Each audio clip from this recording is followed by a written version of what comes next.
Did you know that May is not only Small Business Owner Month, but also Posture Awareness Month and Mental Health Awareness Month? It actually makes complete sense to me.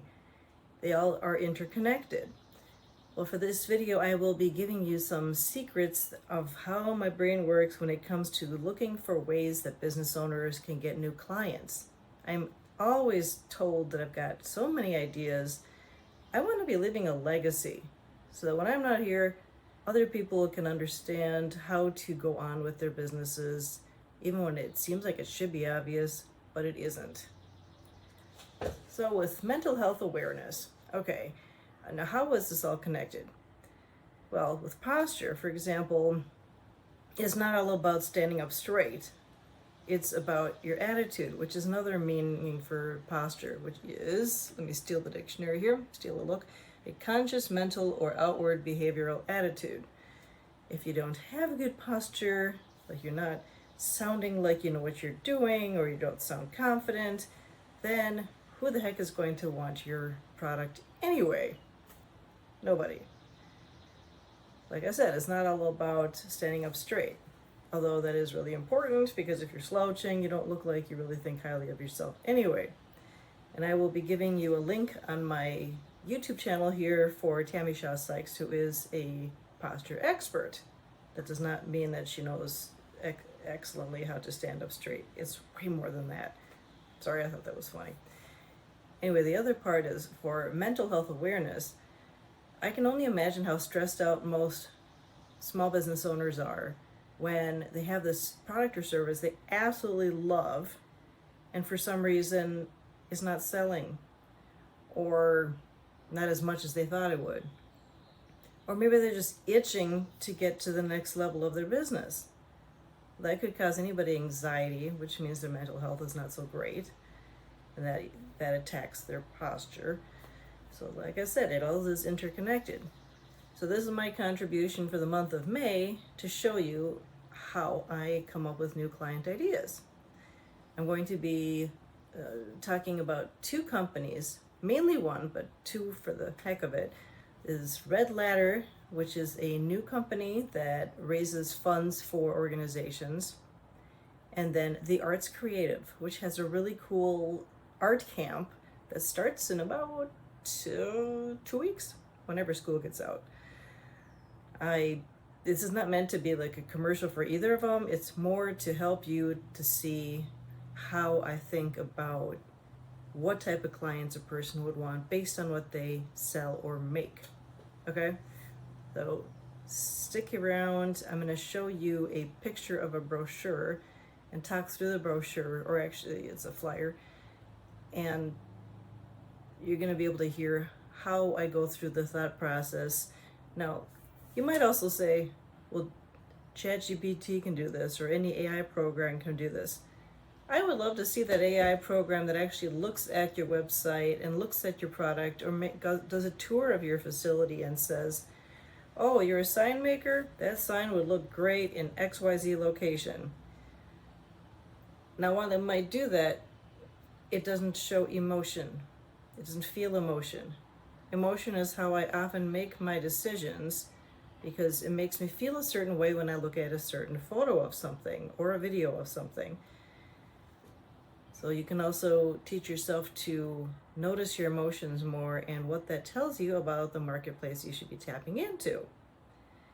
I might be making an online training video out of this, but let me know down below, would you need something like that? All right, so in front of you, you see The Arts Creative, Hot Art Summer Camp, Painting and Ceramics, Outdoor Games, Art Contest, and Problem Solving. Let's go up closer. So what I'm noticing is young people, ages, let's say 6 to maybe 18. So you're not only figuring out who is using the product, but maybe what the types of products are. In this case, it's an art camp. It is actually a lot of used items, which you'd think, okay, who is that important for? People who really believe in environmental protection. So that's one category of people you could approach. And it's both guys and gals, so keep that in mind. It's not just a gals art school or a guys art school. And they also, I don't suppose it shows in this photo, but they do, maybe on the website, it mentions that they use clay. That is a special feature of this camp. Not every camp lets kids build with clay. So then you would think of a person who is a clay lover. Maybe you would partner with a clay studio that doesn't give classes, but likes to promote other entrepreneurs who are giving classes like that. And you might give them one of your flyers. And then you think, okay, well, not only who's using the product, or what aspect of the product are they liking, or the service, who's buying, who's making the purchase. Well, in this case, it's not necessarily probably not the kids, although you never know. How about either the parent or the grandparent, or the aunt or uncle? So let's make it simple and just say the parent or the grandparent. Now, where my thought process is a little bit more diverse than others, in the sense that most people would stop at the market in terms of saying, okay, well, it's schools and parents. That's who you would want to reach out to.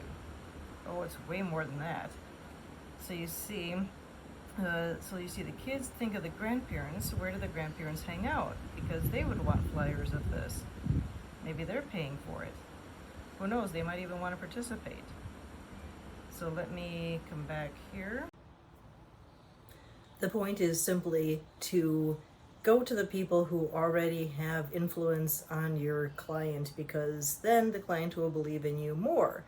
If that service provider or product provider is already giving them something they like, wow, imagine also mentioning an art school. That'd be awesome. So you get the idea. Go to places where the clients already have an influence on your future client. And make sure to swap referrals with them as well. Gotta have good relationships for that to happen. Now here is another organization called Red Ladder, and it was created by my friend Joel Ackerman. I was talking with him about his company, which actually became official maybe 2 weeks ago. It's an organization that raises money for various groups. And I was telling him, first of all, the concept of this is that you donate something and then somebody buys it and then they donate something of a higher value. And this is the ladder here that you create ladders that raise money. So the main concept being that it is almost like a silent auction. And I'm thinking, okay, who would be interested in a silent auction and who would be interested in donating for the sake of raising money? Well, think about this, just to give you a chance to look at this website. It is where you keep having products that are worth more than what was previously left on the ladder. But I'm thinking, okay, well, if you want, for example, let's say a milestone event party. Let's say it's somebody's 50th birthday, and they've got plenty of stuff in their life already, but they want to, the person who created the party wants a chance to do some good for the 50-year-old. So they maybe sign up an account with Red Ladder and they have people donate items to Red Ladder so that that ladder creates money for what organization that the person picked. It's a genius idea, and that means that it's not like the 50-year-old ends up with a bunch of stuff they don't need. They are the cause for which this ladder was created. It's a wonderful topic. It's a wonderful idea. It's the letter R, ladder.org, and then you go /about. But there's a video that goes with this, and I'll try to pin it to my YouTube channel. But that is an example that I thought of as to, in what case would you be, who would use this? And other than organizations that want to get rid of things and have people buy it in that way, making a shopping portal, I thought, okay, well, think of gift registries. And when I told Joel about that, he's like, a gift registry? I never thought of that.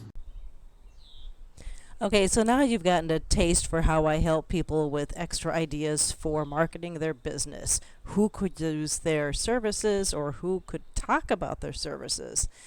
Now look for a potential online class that I'm giving. Comment below, please, if that might be of interest to you or just some brainstorming thoughts that you had while you were watching this.